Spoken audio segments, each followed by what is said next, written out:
en cherchant le détective saintais Sostène Cagouillard au Festival de l'édition indépendante à la Maison des Écritures, nous avons rencontré Christian Robin. Christian Robin, son auteur. Bonjour. Bonjour. Vous n'êtes pas Sostène Cagouillard? Non, je suis son heureux papa littéraire, tout au moins. Voilà. D'accord. C'est un personnage qui fête ses 25 ans, déjà, comme le temps passe. Il a été créé en 1999 avec ses premières aventures. Et alors, pour vous dire, c'est un personnage qui est un détective, un peu à l'image de ce bon vieux Nestor Burma de Léo Mallet, que j'avais eu la chance de connaître. Et puis, il avait, un intellectuel, en fait. Un intellectuel complet, voilà quoi. Et Mallet on s'était liés d'amitié, et puis il voulait un clonage de son Nestor Burma dans cette région qu'il aimait bien. Il avait déjà demandé à ce que je poursuive les aventures de Burma. Je me sentais pas vraiment la fibre, oui, mais la capacité et puis l'envergure, c'était quand même un gros challenge, d'autant que c'était dans le Paris des années 40, donc là, c'était un peu léger quand même. Donc vous vous êtes lancé, en fait, vous êtes lancé dans votre propre... Voilà, avec avec son appui, dans la mesure où quand même les discussions ont duré pendant des années, jusqu'à ce que Léo Mallet, donc... convienne que j'allais pas lui faire la suite, mais il avait souhaité un clonage de son Burma dans cette région, donc qu'il aimait bien, et ça a donné ceci. Donc ça a donné ce personnage. Il a eu le temps d'appuyer les premiers volumes, les 3 premiers d'ailleurs. Après, malheureusement, il est plus de ce monde. Et voilà quoi. Donc c'est une histoire, c'est une affaire d'enquête dans cette région de Saintonge, en Nice-Saintonge exactement, et puis maintenant on va dire Nouvelle-Aquitaine quand même. Et voilà, donc c'est une espèce de guide vert, de guide Michelin, sans faire de pub, un peu plus humoristique parce que un peu plus noir, voilà. Ça nous permet de visiter la Saintonge. Mais absolument, on s'arrête sur des lieux qui sont susceptibles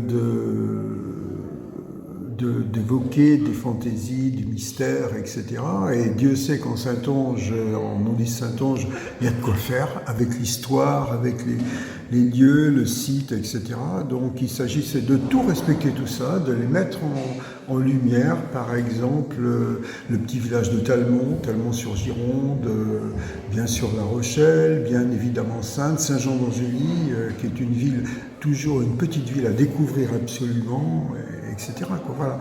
Et sachant que alors les personnages sont complètement humoristiques également, donc les personnages sont truculents. D'ailleurs, l'appellation Sostène Cagouillard veut en dire long, quoi. Le Cagouillard, c'est, comme on ne sait peut-être pas, c'est non pas un mangeur de cagouilles, donc d'escargots, mais quelqu'un qui se déplace à la vitesse de l'escargot. Et ça, c'est le Saintongeais lui-même qui s'était auto-baptisé comme ça, quoi. C'est quand même assez étonnant. Oui, et donc il a eu le temps quand même de faire combien de livres, ce style? Alors, celui qui vient de sortir là à l'instant, avec une couverture très différente des autres, un peu flash d'ailleurs, très marrante, quoi. C'est vraiment dans le ton du livre. C'est pour marquer les 25 ans du personnage, de 99 à 2024, donc l'anniversaire de Sostène Cagouillard, et ça fait je crois que c'est le tome 21, j'ai un peu perdu le compte dans ce petit format poche, là, enfin semi-poche tout au moins, voilà. Un bon anniversaire à Sostène. Eh bien, merci à lui, merci à vous, et puis un bon anniversaire aussi à ses compagnons, c'est-à-dire sa compagne qui s'appelle Zita, qui est un personnage féminin assez exubérant et très pointu, et puis également 2 auxiliaires, quadrupèdes tous les deux, un chat et un chien, tous 2 policiers, bien évidemment, quoi. Voilà, bien sûr. Un chat policier, je connaissais pas le chat policier. Oui, le chat policier existe au même titre que le chien policier. La preuve, en voilà un dedans, dans mes pages, et ils ont un flair inoxydable, on peut dire. Très bien, bien. Voilà. Sostène Cagouillard, donc un des nouveaux héros de Saintonge. Voilà, exactement, qui commence à faire son chemin. Ça fait 25 ans que ça dure, et puis espérons qu'il il est loin d'en avoir fini encore. Et on le trouve où ça, ce Alors, on stand? le trouve aux éditions Quacali, et puis également dans les librairies, dans certaines librairies indépendantes, puisque le tirage sont des tirages assez limités, donc on va pas passer à la grande librairie, voilà quoi, on n'est pas chez Gallimard, mais c'est très bien comme ça, et voilà. Donc on le trouve aussi sur beaucoup de salons, voilà, parce que des salons du livre dans la région, des manifestations littéraires, il y en a beaucoup en Nouvelle-Aquitaine, donc il est souvent très présent sur les tables, quoi. Merci beaucoup. Mais merci à vous.